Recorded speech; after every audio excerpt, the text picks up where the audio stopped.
Picture this. A huge, sun-scorched landscape that just stretches out forever. The air is kind of shimmering with heat.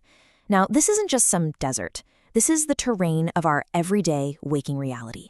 And let's be honest, most of us are just barreling through it completely on autopilot. But what if there's way more to this reality than we think? All right, let's dive in.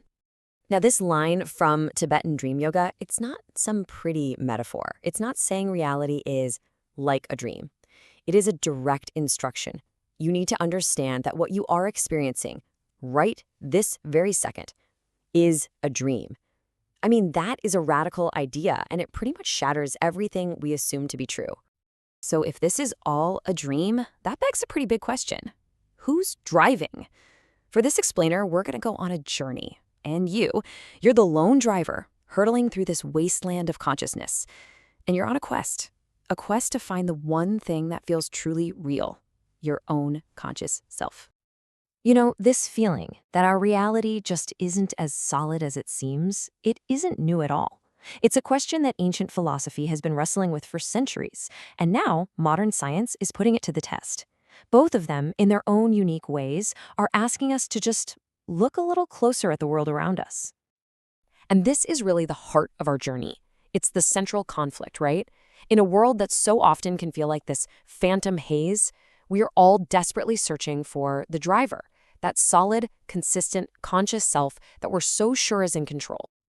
So, out on this journey, the first thing you find is this dusty old manual from the old world. But it's not filled with philosophy. Nope. It's packed with pragmatic, scientific techniques. It's a toolkit for how to navigate this bizarre, illusory landscape. And this is exactly where modern lucid dream research enters the picture. The first and most basic tool in the kit is called reality testing. And according to the International Lucid Dream Induction Study, the idea is actually pretty simple. If you make a habit of questioning your reality when you're awake, you'll eventually automatically do it while you're dreaming. And that moment, that's the spark that can ignite lucidity. So what does this actually look like for you, the driver, in the wasteland? Well, it's not some abstract thought experiment. It's a real gut-level check. You try to push your hand right through the sun-cracked dashboard. Does it go through? You look down at your hands, gripping the wheel. How many fingers do you actually see? You pinch your nose, close your mouth, and try to take a breath. These little acts, when you do them over and over, they become your anchor. And this manual has even more gear for you. There's the MIL technique, which is kind of like programming your car's navigation system, setting a really clear intention. Next time I'm dreaming, I'm going to remember I'm dreaming. Then you've got the SILALD technique. That's more about fine-tuning your sensors, cycling through what you see, what you hear, what you feel, to heighten your awareness, so you can spot when something is just off. Okay, now this is where the hard data gets really interesting.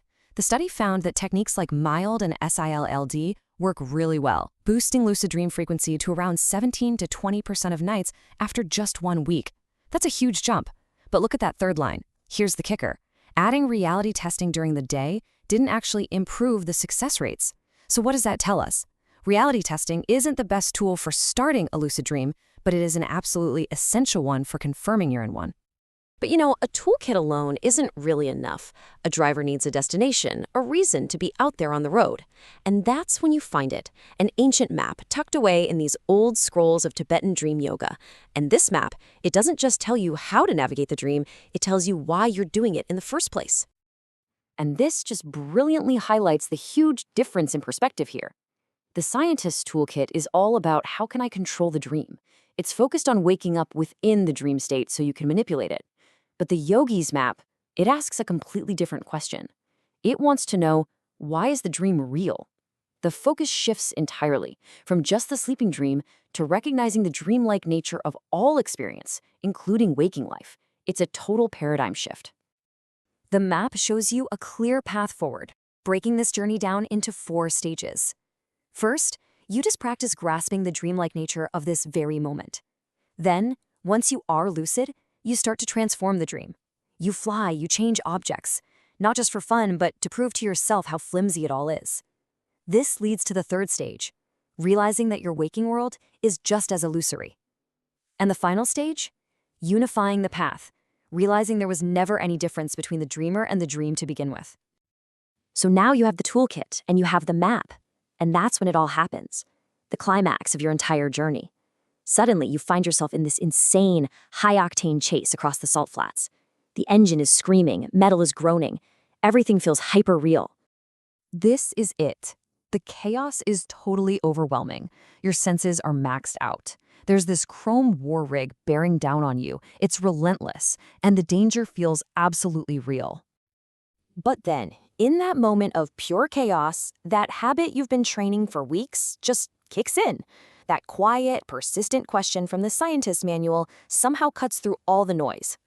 And you do the check. You take a quick glance down at your hands. They're white-knuckled on the steering wheel. And you see it. An anomaly. 7 fingers. The whole illusion just shatters. You know, you're dreaming. This quote, which is actually taken directly from the scientific study, just perfectly captures what happens next. The second you realize it's a dream, the rules of the Wasteland just don't apply anymore. The chase is irrelevant. You can let go of the wheel, and you just fly. The threat vanishes, and it's replaced by this feeling of total freedom. So as you're soaring above the desert, looking down at this tiny car and the fading dust cloud, the final revelation starts to dawn on you. The chase is over. The quest is over. But did you find what you were looking for? And you realize it's over not because you found the driver, but because you realize the search itself was the real illusion. You were never just the person behind the wheel. This is the ultimate destination on the yogi's map. The whole idea of a separate conscious self, this little ghost in the machine, that was the dream all along. The final realization is that you aren't just the driver. You are the car, you are the chrome rig, you are the roaring engine, the endless desert, and the exhilarating feeling of the chase. Consciousness is not some little intelligence piloting the experience. It is the total immersive awareness of the experience itself. Which, of course, leaves us with this final, really provocative thought. If our sense of a separate self is the real illusion, and consciousness is just this immersive awareness of everything, well, what does that make us?